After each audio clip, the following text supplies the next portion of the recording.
Now let's talk about indexing, and I want to give you some basics in a video entitled Understanding Indexing, because we're starting to move into a few areas here in the course, and there's only one way to describe this, and that is when you start to work with data warehouses in SQL Server, you're going to be more adept at this based on how broad your understanding of how SQL Server works, the tools that you have at your disposal as a database designer.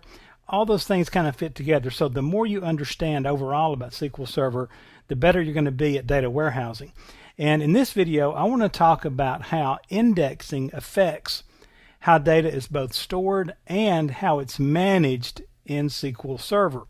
And obviously, as a result of both how it's stored and managed, how easily and how efficiently it is queried back out for our reporting, which is generally what we're using our data warehouse to provide. Now that you have four main indexing options in SQL Server 2012, and I'm going to list them here and then I'll talk about them just a little bit. Now keep in mind on every one of these, if you're not very familiar and comfortable with these, you should go out and read in books online or go out to Microsoft's website and read about each one of these, because you will see them on the exam.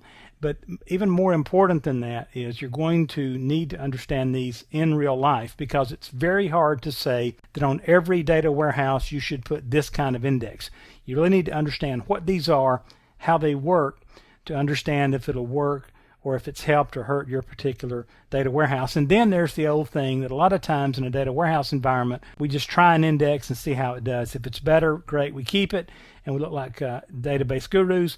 If it's not, we just quietly take it off and don't mention it. So anyway, first up is the clustered index, and then we have a non-clustered index. Then we can use a filtered non-clustered index and a column store index. Now let's take a look at each one of these four types of index. First of all, the clustered index. The clustered index determines the physical storage order of the data. In other words, it determines how the data is actually ordered in the disk file when you're storing it in the database. And as a result, there can only be one clustered index on a table, because since we can only store the data in one order, then we can kind of shoot that bullet one time, and we can determine what's going to be our clustered index. Now, a non-clustered index does the same thing almost that a clustered index does. It sorts data in a column or in a group of columns, but it doesn't actually change the order of the data in the table. What it does is it stores pointers to the actual data rows.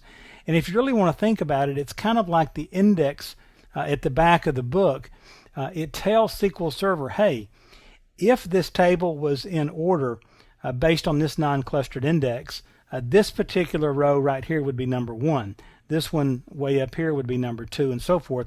And so we can kind of do some searches within non-clustered indexes to speed up our data extractions. Now, you can have up to 999 non-clustered indexes on a table, but let me warn you, every non-clustered index that you put on a table has to maintain these pointers, and then every time we put new data in, the pointers have to be renumbered and rearranged.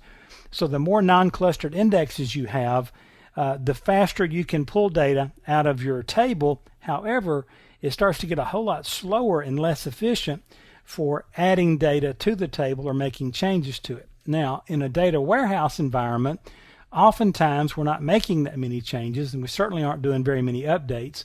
So you may be able to get away with more non-clustered indexes. You'll just have to test them. And again, these will slow down data management.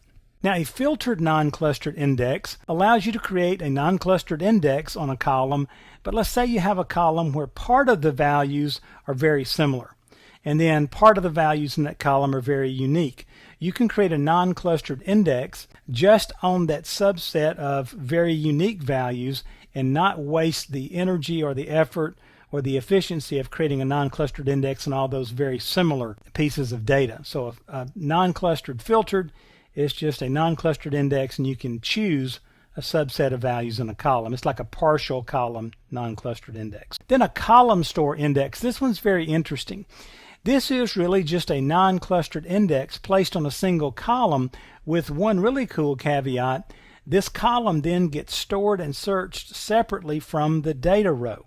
Now what this means is if we have a query that's querying only from one column, and that column has a column store index, then SQL reads that column as if it was a table, and that's all it ever reads. It never has to go out to the individual rows. It just reads through that one column.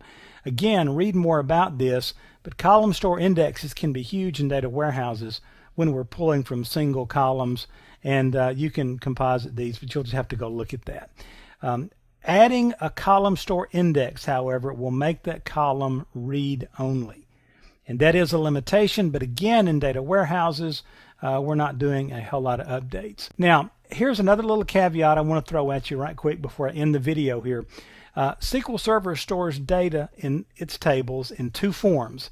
In a heap, and that means the data is stored in whatever order we add it. There are no indexes, and so anytime your data is stored on the heap, it's going to be very fast to load because it doesn't have to get in any particular order, but it's going to be kind of slow to query.